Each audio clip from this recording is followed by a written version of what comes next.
आजकल टेक्नोलॉजी इतनी बूम पर जा रही है जिसका कोई जवाब नहीं। इसी बीच day by day artificial intelligence जिस तरीके से लोगों की ज़िंदगी का पार्ट बनता जा रहा है, ये बहुत इंटरेस्टिंग बात है। ऑल्दो टेक्नोलॉजी को अडैप्ट करना, उसके अकॉर्डिंग चलना, अपने डे टू डे लाइफ में उसको इंक्लूड करना, अपनी सहूलियत के लिए या फिर अपनी चीज़ों को और स्मार्टली करने के लिए काफ़ी अच्छी बात है। लेकिन कंप्लीटली आर्टिफिशियल इंटेलिजेंस के रिजल्ट्स पर रिलाय करना कई बार बहुत प्रॉब्लमैटिक हो सकता है। Specially in the field of law, जहाँ पर ड्राफ्टिंग में, जहाँ पर रिसर्च में बहुत ज़्यादा टेक्नोलॉजी का यूज़ किया जा रहा है, आर्टिफिशियल इंटेलिजेंस का यूज़ किया जा रहा है, बीट चैट जीपीटी, जेमिनाई और वट।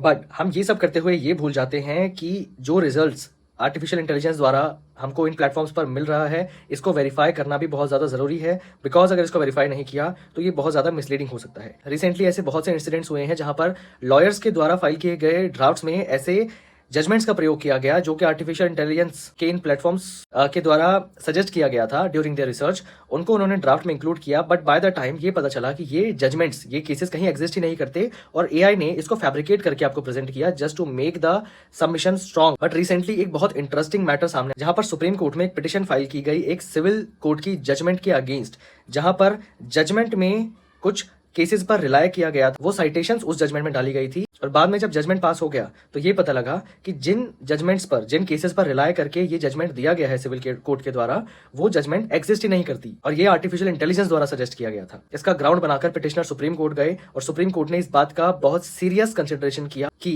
ऑल्दो आर्टिफिशियल इंटेलिजेंस को हमारी प्रैक्टिस में जरूर इंक्लूड किया जाना चाहिए, लेकिन उसका वेरीफाई होना भी बहुत ज्यादा जरूरी है। और तो और जजमेंट में ऐसी मिस्टेक होना जहां पर एक फैब्रिकेटेड केस जो कि एग्जिस्ट ही नहीं करता, उस पर रिलायंस करके एक पूरी जजमेंट पास कर दी गई, ये तो और भी ज्यादा डिस्टर्बिंग है। और इसी के साथ सुप्रीम कोर्ट ने बार काउंसिल ऑफ इंडिया और कई इधर ऑर्गेनाइजेशंस में ये डायरेक्शन दी कि आप in use of artificial intelligence in practice of law को थोड़ा सा